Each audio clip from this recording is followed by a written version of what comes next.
Hey there, guys. All right, today we are back with extra credits, a series on the Byzantine Empire, Justinian and Theodora, fighting for Rome, extra history number 6. Now, this actually is not the final part. I thought it was going to be, but no, it looks like they at least have a part 7 here. I'm still kind of confused why they have titled this the Justinian and Theodora. We had one of the parts of this series talk about Theodora in decent detail, but maybe the first two parts talked about her, mentioned her in decent detail. But the rest of these really haven't talked about her at all, so I don't know if they're going to tie her in later or if they've just given up on her. It feels just more like Justinian's story. But yeah, before we dive in, make sure you go and check out the links in the description box below. I would love it if you joined the Discord and followed me over at Twitch. Now that all that's out of the way, go ahead and talk about the conquest of Rome. Or reconquest. Bum, bum, bum, ba-da-da-bum. Belisarius camped at Neapolis, and he waited. The road to Rome lay open, but he'd never hold Italy if what happened to Neapolis happened there. Barbarian mercenaries pillaging churches, looting from holy sites. He had written to the Pope. With a papal invitation, his men would march in as liberators, not as conquerors. And in the months he'd waited, word had filtered down from the north. The barbarians, the Ostrogoths, had held a great conclave after he had taken Neapolis. They were tired of their weak usurper king. The Ostrogothic noble who had started all of this had been overthrown. He'd been replaced by a man named Vitiges, who had hunted him down and, though they were Christians, slaughtered him like a sacrifice at the altar. At least, if rumors were to be believed. Oh. On the one hand, this was ill luck for Belisarius. The greedy, vacillating Ostrogothic king was perhaps one of his greatest allies in this fight. So far, he'd taken half of Italy without real opposition. On the other hand, this instability had caused Vitiges to withdraw from Rome to rally his forces in the north, leaving the city truly open. With the blessing of the Pope, Belisarius would take what had once been the greatest city in the world without unsheathing his sword. It was a long wait, but at last, the Pope Silverius approved. Pope's blessing had come. They had marched as soon as they'd had word. On the 10th day of December, they reached Rome, and for the first time in 60 years, Rome was once again ruled by Romans. Belisarius sent the keys of the city back to his good friend Justinian as a sign that together, they had once again made the emperor the ruler of Rome. With this gift, though, he also sent a request for more men. After leaving yet another garrison in Neapolis, he could muster barely 5,000 men to hold the Eternal City. Oh, damn. Rome was in Ostrogothic territory. Though the Ostrogoths were disorganized and some of their force were scattered, they could still levy tens of thousands. As soon as they reorganized and collected their forces, they'd be back. If he was to last out the winter with his handful of men, he would have to see to the defense. He put his men to work on rebuilding the crumbling Aurelian walls, while he had the populace restock the city's granaries. And as the walls rose and the granaries filled, he considered his situation. His position was perhaps not as desperate as it looked. The Aurelian walls were high and mighty. The Tiber River ran straight through the city, so they could be certain of fresh water. The grain they had just brought in to stock their own larders would deprive... Well, so long as, the Ostrogoths don't start dumping bodies into the river so that the dead flow downstream, that would be bad. ...any opponent of living off the countryside, and his Ostrogothic foes had little mastery of siege warfare. His only fear was that his 5,000 men were far too few to man the 12-mile circuit of the walls. He would need reinforcements, or he'd have to press the citizenry into service to watch for an attack. Winter passed into early spring. It was the 11th of March, and Belisarius' enemy still hadn't arrived. Roman scouts in the north had told him of an Ostrogothic horde on the march, but he hadn't seen him yet. His garrison at the Salarian Bridge hadn't reported in this morning. It might be nothing, but he feared they had met with Ostrogothic vanguard. The position was strong, and a few men could hold there against a much larger force for quite some time. He would take his elite cavalry and investigate. If his force at the bridge had run into the enemy, his heavy cavalry, plus the men manning the bridge towers, might be able to do enough damage to convince the Ostrogothic vanguard to wait for the main Ostrogothic force, rather than trying to push their way across the river, which would give him more time to prepare the city itself. As he led his men across the countryside, he could feel it. Something was wrong. Something smelly? A smelly kind of smell? Suddenly, they were It's a upon trap. him. The men at the tower had fled without a fight, and the Ostrogoths had already crossed the river. Their advanced forces swarmed around him before his men were even prepared.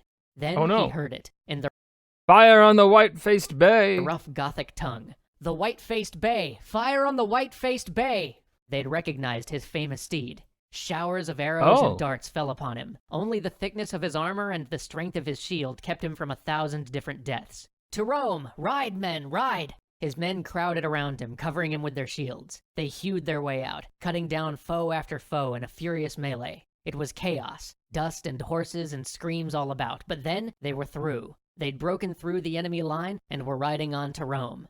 "To the gates, men!" he shouted. But at the gates they refused to let him through. The soldiers on the walls didn't recognize him, covered in the mud and gore of the field. He shouted at them, and they argued as the Ostrogoths got ever closer. They were nearly upon him now.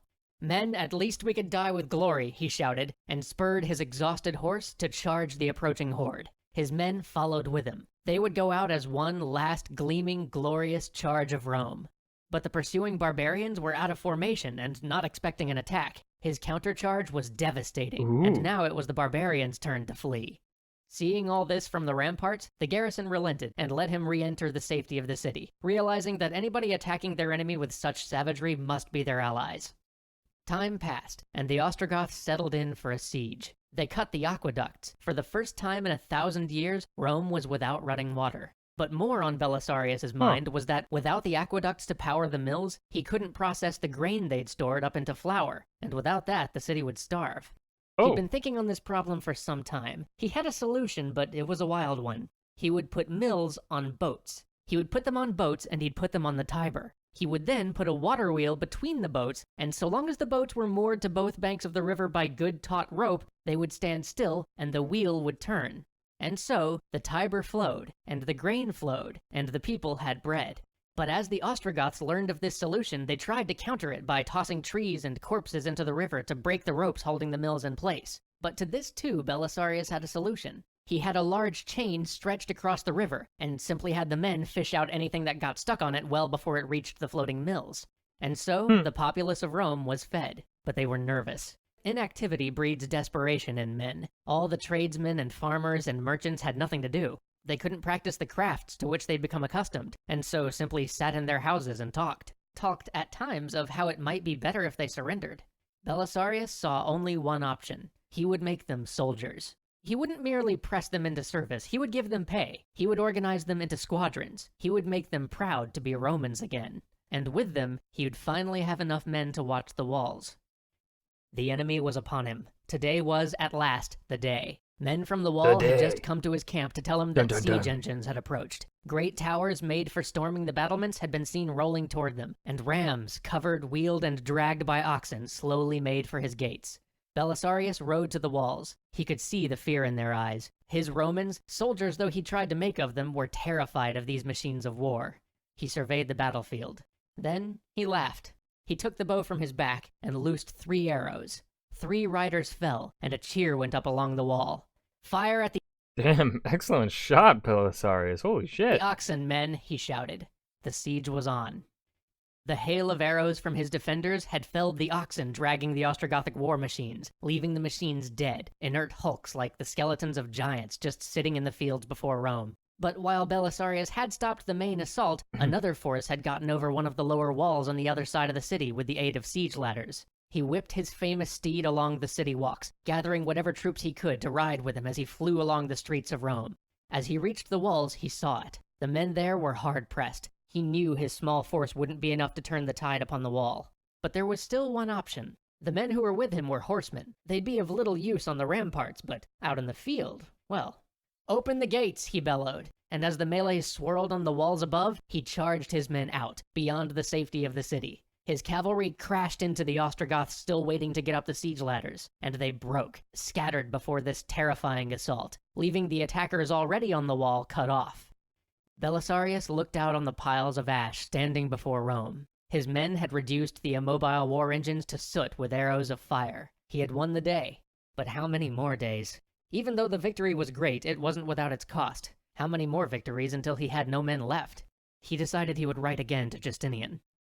Finally, troops arrived. They'd been held up by bad weather in Greece. The bulk of his reinforcements were still there, but 1,600 cavalry had made their way to him, and 1,600 cavalry was just what he needed. He took to regularly raiding any group of Ostrogoths that separated from the main force. His troops would charge in, shred these groups with bowfire from horseback, and retreat to the safety of the walls before the main Ostrogothic army could catch him. But still they suffered. His supplies were dwindling. Citizens from the city would beseech him daily to let them at least die in battle rather than starve to death within their homes. At last he relented. They would have battle. And that battle was a close one. His cavalry had driven back the Ostrogoths, starting a rout, but his infantry, undisciplined and pressed into service, lost all order, and took to looting the Ostrogothic camp rather than chasing the fleeing enemy. The Ostrogoths had then rallied and fell upon his now totally disorganized infantry, while they tried to loot what bounty they could. All order had disintegrated. It was a headlong rush back to the safety of the walls. He'd not lost too many men, but it was the worst they'd suffered since arriving in Rome. From here on, they would wait it out.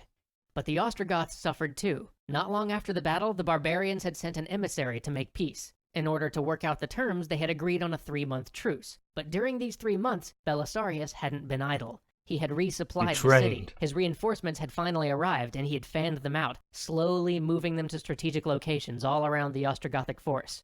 Then, one night, the Ostrogoths tried to take Rome by surprise. But that simply wasn't going to happen on his watch. With this attempt foiled, and with his reinforcements slowly creeping toward their rightful capital, the Ostrogoths finally decided it was time to leave Rome. They burnt their camp and headed north. But Belisarius wasn't done with them yet. Once half of them had crossed the Milvian Bridge, he unleashed his cavalry on those remaining on his side of the water, slaughtering the lot of them. Belisarius had at last completed Justinian's dream. Rome was once again truly part of the Roman Empire. Yay! And that brings this series to a close, but that is not the end of this story. We'll leave off at this high watermark for Justinian, Theodora, and Belisarius for now, but if our Patreon supporters vote in favor of it, we can come back to tell the rest of this tale, and find out just what happens to Justinian's dream of a restored Rome. Okay, I'm a little confused. Is there not a part 7? What? Someone, okay. Well, that was the Byzantine Empire, Justinian and Theodora fighting for Rome. Extra history number 6. Again, toward the last half of this series just felt like a Belisarius video series instead of a Justinian series. So, I don't know. I felt like they could have maybe talked a bit more about Justinian.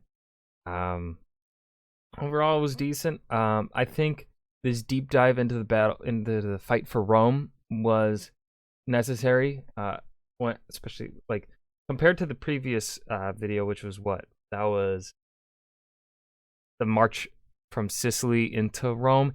That was a bit too dragged out. This, I think, was fine. I think the way they made the length of this one is the length it should have been for the fighting over Rome. So I got no problems with this episode. This was a step up compared to like the previous 2 episodes, which I felt were just dragged out and made too long. So I hope you guys enjoyed. Remember to hit that like button and subscribe for more, and I will see you guys in the next video. Peace.